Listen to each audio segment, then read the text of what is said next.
Hello my soccer universe, my name is Roland and this is Football Talk. In this episode we're gonna review the action from the last weekend of September. At least from my point of view, it was actually kind of a marquee weekend. We saw 4 unbeaten teams that were actually topping the table lose, 2 of which actually lost the top of the table, and I think we lost overall a few more that were beaten.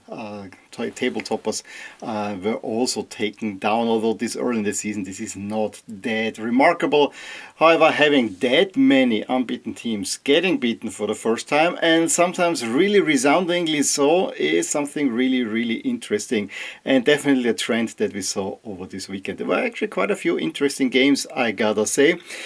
Let's start with my 2 teams. It was kind of a split weekend for me. I mean, after a really bad week for LASK again, and we'll talk about that in the Austria section, which will come up first. They end up losing. However, on the next day, Milan, with a really good and gutsy performance, beat Napoli. Talk about that a little bit more, but yeah, the Milan hype train is leaving the station, although, again, I'm pushing the brakes a little bit on that one, because you can find again points that will probably take down this huge win a teeny bit. However, in both of my clubs the fans are back at least and are chanting, which is something that I found so weird for a long time, that both fan bases have been boycotting. I honestly have to say probably Milan's a little bit more justified than LASK's, but that's a different story. But yeah, well, the big story in Austria was, of course, the Vienna Derby, where Rapid played at home. No away fans allowed. I think it was the last derby now with no away fans, because a year ago there were these big, ugly scenes with fans fighting more or less on the pitch as well. So that was the last one there. But you had an entire stadium only with Rapid fans, and you lose for the first time in this season. And 3-1 to your arch rivals, who weathered the early storm, then took expertly the lead by catching out Rapid on transition, a goal by Lee, and then actually took the momentum out of Rapid, who just had equalized right after the half. They get a penalty, then Mbui converts, and you thought that Rapid is now gonna storm to get the lead. Yes, like in the first half, but right a minute after kickoff, they again get the go-ahead goal when Bari catches more or less the entire Rapid defense off guard, and then just 10 minutes later Botic makes it 3-1, and even when Wieninger gets sent off for a last man offense, there was no way that Rapid are coming back, and Austria Vienna had a real tactical masterclass there, and are on a roll now with 4 wins in a row after their really bad start to the season. And Rapid are hitting now a rocky patch. Only a draw at last place GRK, game they should have won last weekend, now losing the derby. And the spirits are not so high in Vienna anymore, in the west of Vienna, I have to say, in Hütteldorf. Because, you were talking already about championship, and now, if Sturm win their game in hand, and I think this will happen in December, Rapid are not first in the table anymore. And Sturm Graz, we'll talk about them in a second as well, also looking actually more solid than one would have expected. Yes, they have 2 losses, but getting the job done as well, at least in the league. The other story that we, of course, have to talk about were the European performance of the Austrian teams. The Austrian league is really tight and exciting to watch. However, it doesn't measure up in Europe anymore. Austrian teams seem like they're lacking ideas on how to play, and the only thing they know is this high pressing that everyone has figured out, of course. But I think with Peter Stöger, Rapid have now a coach. I mean, it's a similar start like last season, where it also then fell apart in October. Now we are already at the beginning of October, so it comes a little bit sooner. But I think in Peter Stöger they have a very seasoned coach that might actually weather the storm a little bit more.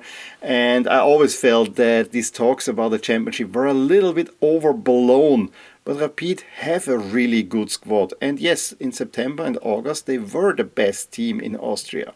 However, it's a long season, and it rarely ever counts if you win the championship what you do at the beginning of the season, especially since points are halved. As I said, Sturm Graz looking solid, but getting a rather lucky 1-0 win over Hartberg.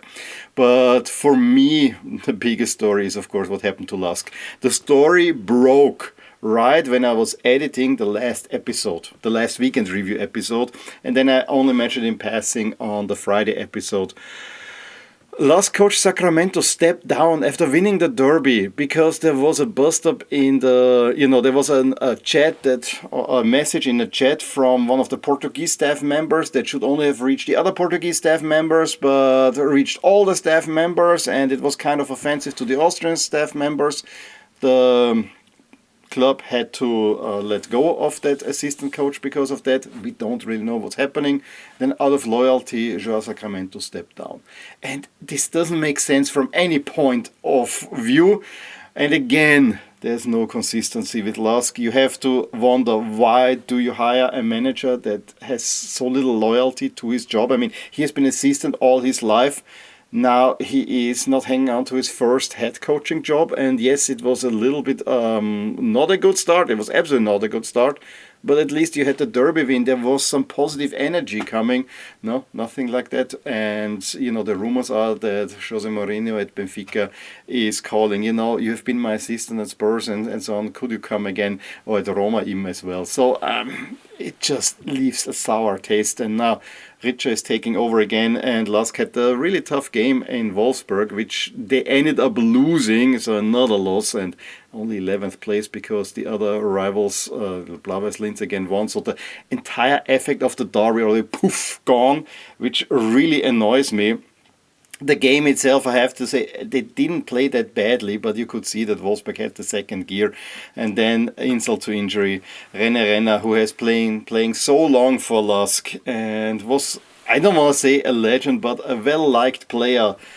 And he scores the winning goal when the defense is completely unsorted because they're just standing around and he can aim, without even having a thundershot, aim for the long corner. It is what it is. This will be trying times, and again, you have to ask the coaching question. Who will come in? What is the news? We have to see all about that. There was also some controversy for refereeing when the go-ahead goal for Reed was called off in the 5th minute.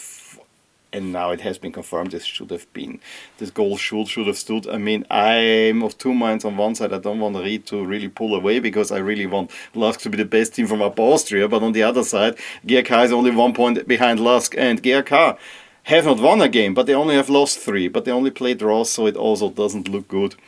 Next week, it will be quite decisive. We have actually for LASK the big game against Hartberg, which will be a tough game because Hartberg really took Sturm match Sturm in level, and Sturm only won through an own goal deep in stoppage time. So yeah, and then that will be a tough game on the weekend for LASK, but maybe with the home crowd this could turn around.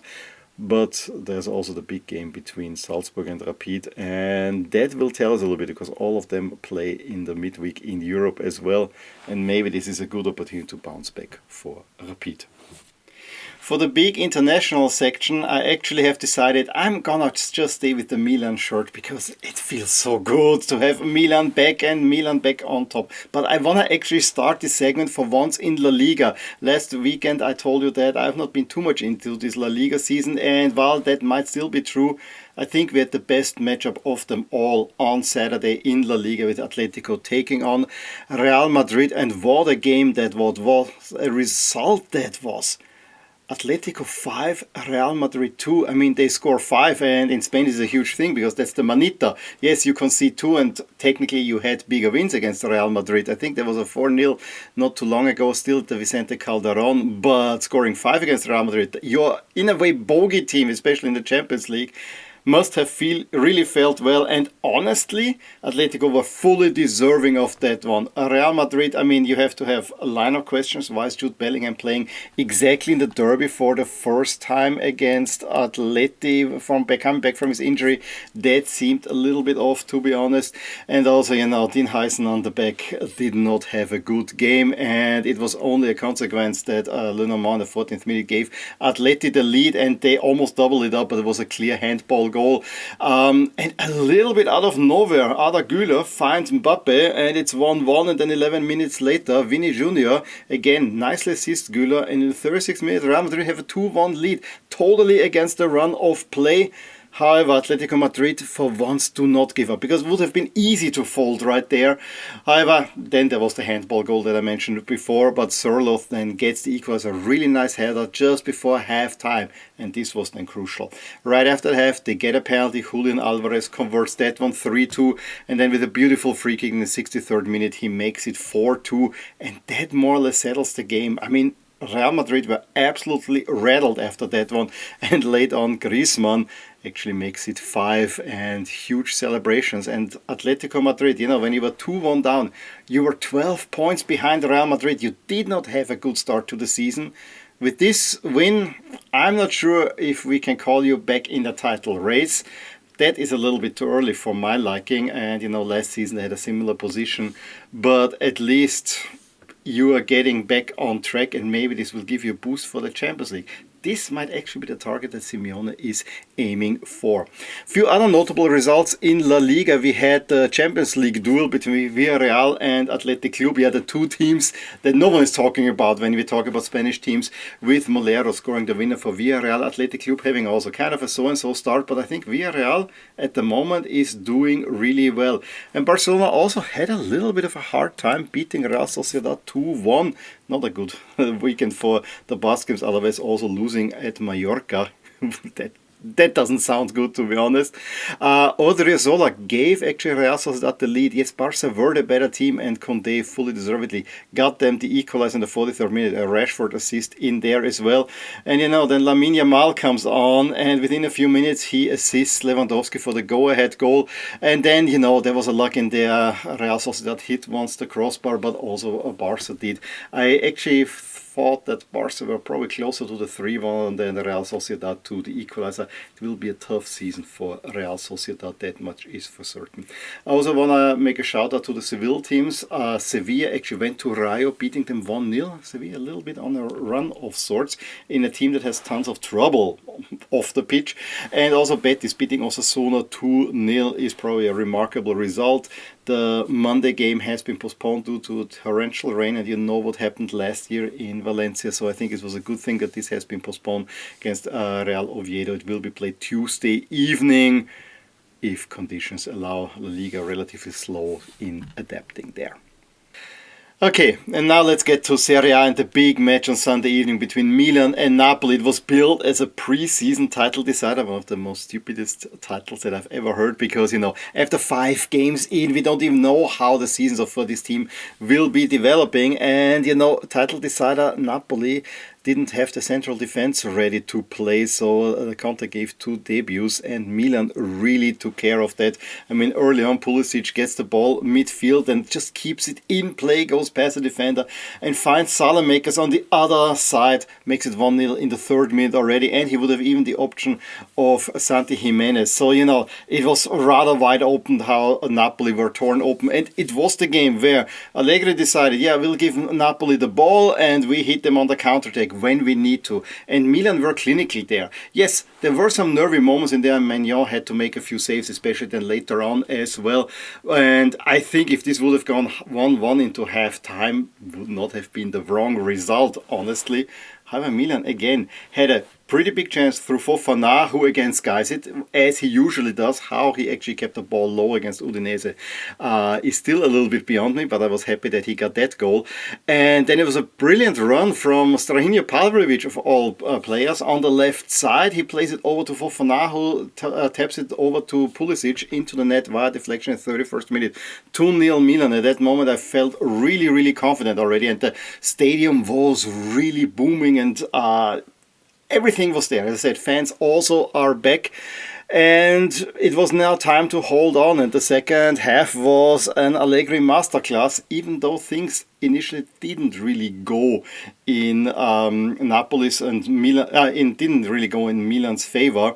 Napoli, of course, exerting tons of pressure, and then there's a situation where Stupinian pulls back a defender. Before that, players were not in offside. And then it was just hunker down and get in. De Bruyne converts the penalty in the 60th minute, is then somewhat controversially taken off 12 minutes later, and he was not happy about that. In the aftermath, Conte said, I hope he was unhappy because of the result, not because I took him off, because if he wants to pick a fight, that's the wrong person. he is the wrong person. I mean, Conte is gonna win that one, or everyone is gonna lose. So De Bruyne better keep it a little bit low.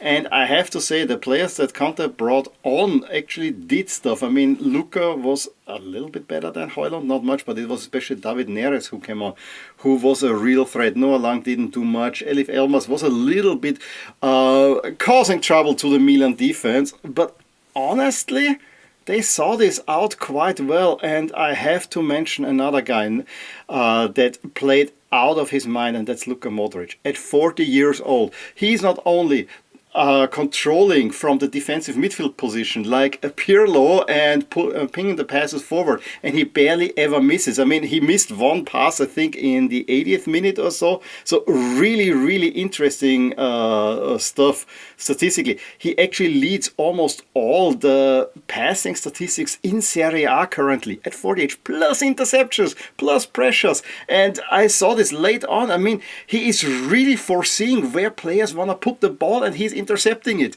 He's the only one in the whole Serie A at the moment that really understands the game to a T. He's above everyone else. The level that Modric is playing, I knew he's an amazing player. But seeing him playing for your team, really, really, really, really good. I should not forget to say, Neres had two really good chances. One, I think, hit even the outside of the woodwork. But overall, while it was nervy, I felt relatively safe. There was also another funny scene where Leao runs down on a counterattack, and yes, he came on for Santi Jimenez to give a little bit of a vertical threat, but he had this only once, and he was running. He's alone, and there's 70 Napoli players around him. It was really weird. Looked almost like a video game. Fortunately, he couldn't get a shot off. Milan had an XG of 0 in the second half, but they saw it out. Huge win, and actually means that now they're top of the table based on goal difference because they overtake Napoli in that one. But that was a really good performance, I have to say, overall.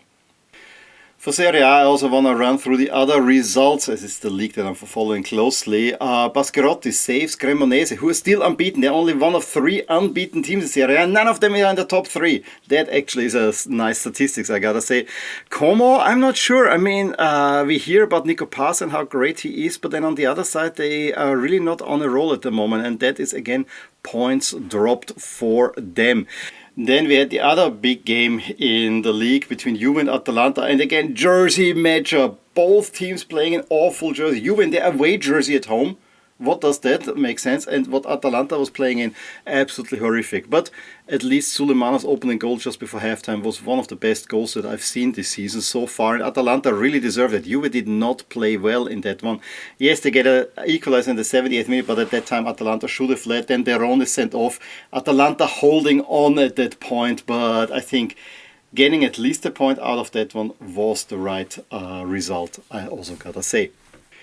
I had some slight hope that Cagliari, who have been on a good run, can do something against Inter. However, Lautaro, or in the 9th minute, opens the scoring, and then it was all Inter clinically. And Pio Esposito, the new hope of Italian strikers, at least in the near future, gets the second goal, and everyone at Inter is talking about Esposito. Let's see where this will lead us. The early game on Sunday saw Sassuolo beating Udinese 3-1. That was a rather surprising result. Loriente and Kone and Iannone scoring. I mean, offensively they're really good, but I'm actually more surprised at Udinese, who had a good start to the season, have not 2 losses in a row, and are not looking as strong anymore.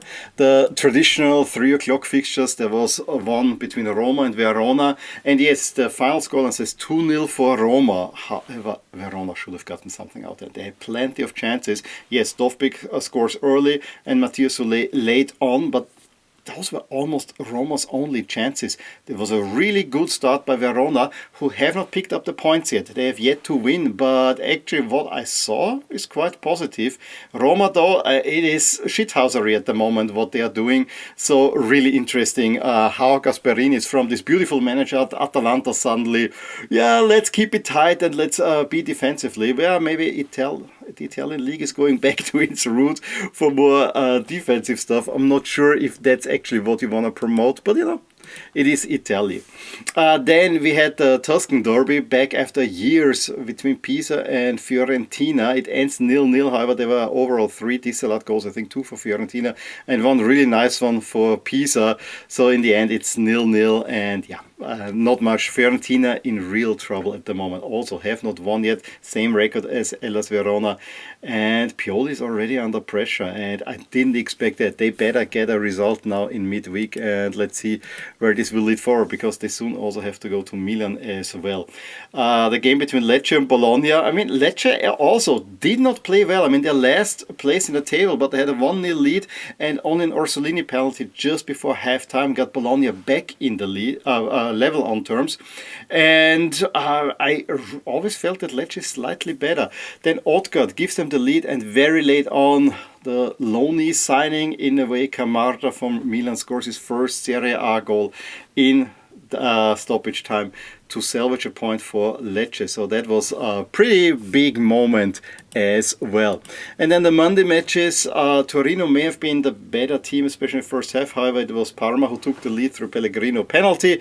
Then Ngonch equalizes for Torino, but then it's Parma that have the upper hand. And how beautiful are those third jerseys?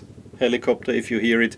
And then very late on, Pellegrino actually scores the winner for Parma, their first win of the season. And Parma is a team that I was actually worried, but I think with Pellegrino and Cotrone up front, maybe they can just hold steady. And then Lazio just went to Genoa and for once had a pretty good performance. Cancellieri and Castellano scoring already in the first half. Marušić seemed like he injured himself while assisting Castellanos' goal. Looked a little bit odd, I have to say. Zaccagni mixed in 3-0 in the 63rd minute for a rather easy win for Lazio. The second win of the season. We don't really know where Lazio will end up, but maybe Sarri's system is working without any new signings. The next weekend, also want to mention, we have, just before the international break, a pretty big one between Juventus and Milan. So watch out for that one. Let's move over to the third focus, and the third team on top that suffered the first loss in Liverpool at Crystal Palace. I mean, you could kind of sense that Oliver Glasner's team will give Liverpool some trouble. Boy, did they give them trouble. I mean, they should have led by way more than the solitary goal that they had. Maybe 3 would have been probably the apt result. Second half, Liverpool are coming, but have a little bit of a hard time breaking through. Yes, creating chances. But then Chiesa gets the equalizer. And you think they will get another lucky point, because that's the story for Liverpool so far. They might have been perfect so far, but their performance is everything but perfect and anything but convincing. But then on the other side, you know, the squad has been largely revamped and needs to find itself. However, also the defensive frailties are shown. Kirkes, I think, is not really clearing well. Goes for a throw-in. That's Palace's territory. And it's Nketiah, an Arsenal loanee, that scores the winning goal for Palace. Wild scenes there. Palace still unbeaten and riding high in the table as well. I mean, Oliver Glasner must be at the moment the coach of the season so far. Really tip my cap to him. Former LASK coach, of course, he got us back in a way. Then he went to Germany ever since his trouble in Linz, but he is excelling everywhere. We had some other interesting results on Saturday as well, with Brentford beating United in such an asinine way overall.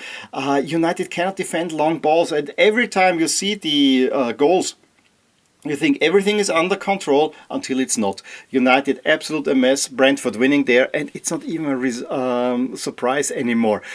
Chelsea also losing a second game in a row thanks to being down to 10 men, and now Brighton win 3-1. And you also feel it's not really a surprise, and maybe the Club World Cup has something to do with that as well. City, meanwhile, get an easy 5-1 over Burnley. Forest lose at home to Sunderland. Sunderland really rising high up in the table. Then a surprising 1-1 draw between Spurs and Wolves. Gotta say, I did not really see this coming. Spurs were dominant in the first half. However, Wolves took the lead, and very, very late on, Palhinha equalizes. Villa get, I think, the first win of the season in a 3-1 over Fulham. That came a little bit as a surprise as well. And then a pretty good game between Newcastle and Arsenal. Plenty of controversy in there. There was a penalty for Gyökeres called back because goalie doesn't really touch Gyökeres. But on the other side, it's probably a foul where there was no touch because, if he goes on, he might injure himself.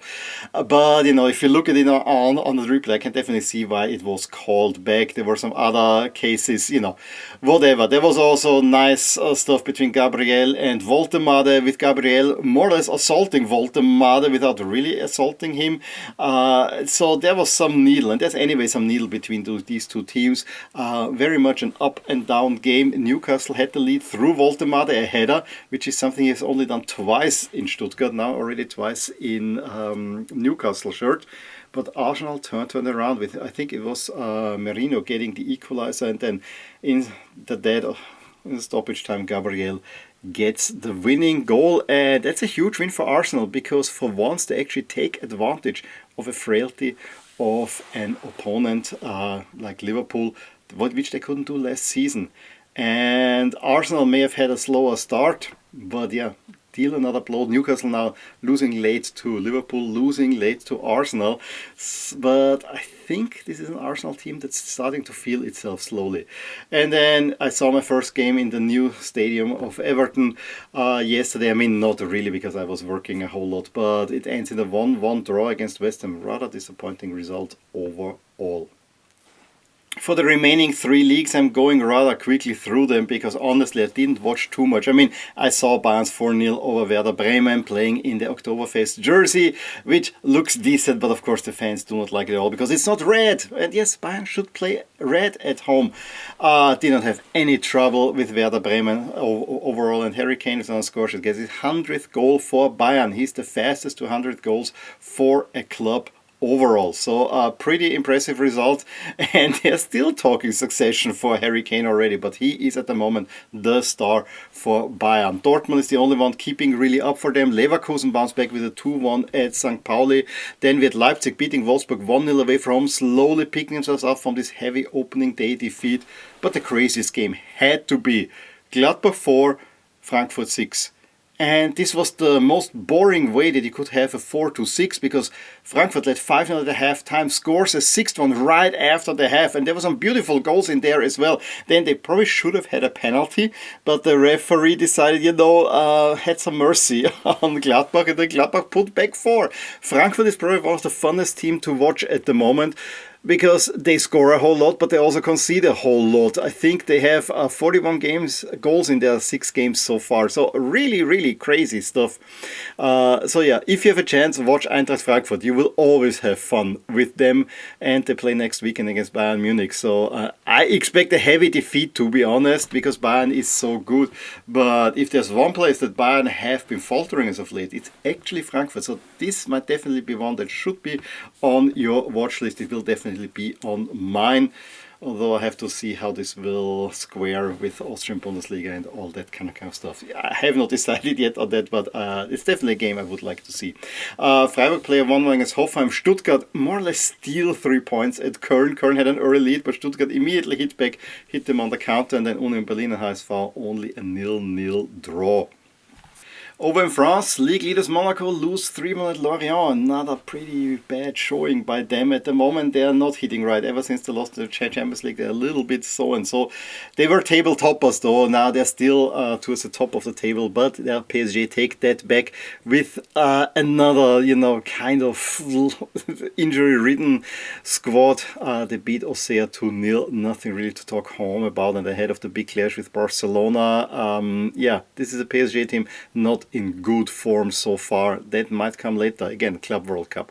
The big match was between Strasbourg and OM. OM, after winning on Monday against PSG, get another win at Strasbourg, being 1-0 down and winning it very, very, very late. So there are some good signs for the Derby, and there's a lot of euphoria in Marseille happening at the moment. It reminds me a little bit of Rapid.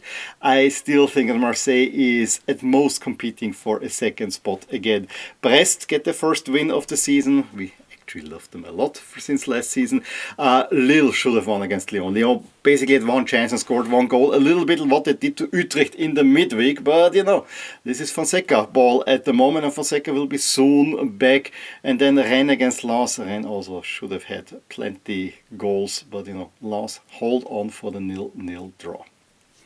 I usually start with the Eredivisie, but on such a big weekend, I really did not watch much from the Eredivisie. We had wins for all the top teams. We had Ajax beating Breda at home, PSV coming back against Excelsior, and then Feyenoord getting also a win against Groningen. Feyenoord still very much on top. Europa League starters, Utrecht only a 2-2. Telstar beat the go-ahead Eagles 4-2. A little bit of a surprising result. Twente, Sign of Life 3-2 over Sittard as well. And Z losing at Nijmegen. I mean, those are kind of the big teams all over.